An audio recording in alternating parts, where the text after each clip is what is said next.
Okay, so I know that this isn't really a new film. It's come out already in 2018, but it came out in France. So I don't believe it's received a United States release yet, so this probably still is relevant. I saw the trailer for Just a Breath Away. This is interesting because, unlike a lot of films where it's post apocalyptic, this is more running the edge of a disaster film because an earthquake has occurred in France.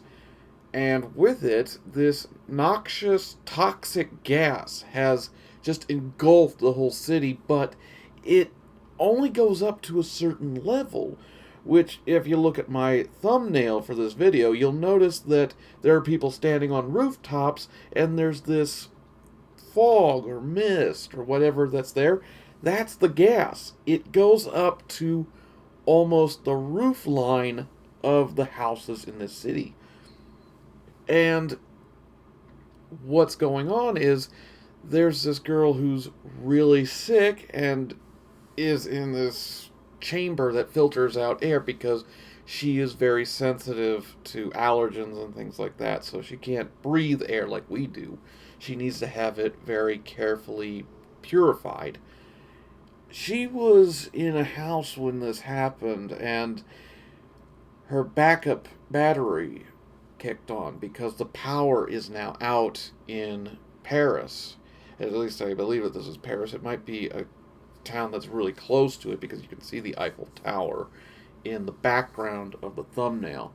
But what part of France it is doesn't really matter. What matters is this girl only has a few hours of battery life, and then the whole thing would just stop. And now a girl who probably wouldn't survive in normal air is surrounded by this toxic gas that is killing everybody. And her parents are trying to formulate a way of getting to her and rescuing her. But even if they get her out of there, they gotta find some way of keeping her safe. And what's making matters worse is it seems like the gas level is increasing, so it's getting higher. And they're not sure how much this will continue or how long it will last. But along with that, it seems that other people have gotten their hands on gas masks and such. The local EMTs, the firefighters, have their gas masks and they're trying to help people get out of the city. And there's fights erupting down in the cloud level.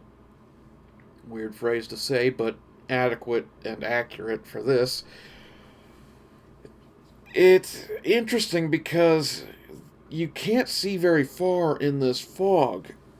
And I can't remember exactly what it does to people. I know it kills them eventually. But it will be interesting to see what people really do in a situation like this. So it's as much a people study as it is a survival story. And I'm kind of interested to see how that plays out. It looks like it's got a fairly decent review on IMDb, so it would be interesting to see a United States release of this, and if not in theaters, I'd love to get my hands on it with subtitles, because it's obviously spoken in French, and there were subtitles in the trailer that I saw, which is why I know as much as I do about it. Overall, it looks like a nice film. As far as horror films go, it has an interesting idea, and it looks like it plays out fairly well, so it'll be interesting to see what it's really like. Let me know what you think. See if you can find the trailer. If you want to watch it, look up some poster art or information about the film if you're really interested to learn more. Maybe there's a DVD release of it that I don't know about. So, until next time, I will see you in the next one. Bye bye.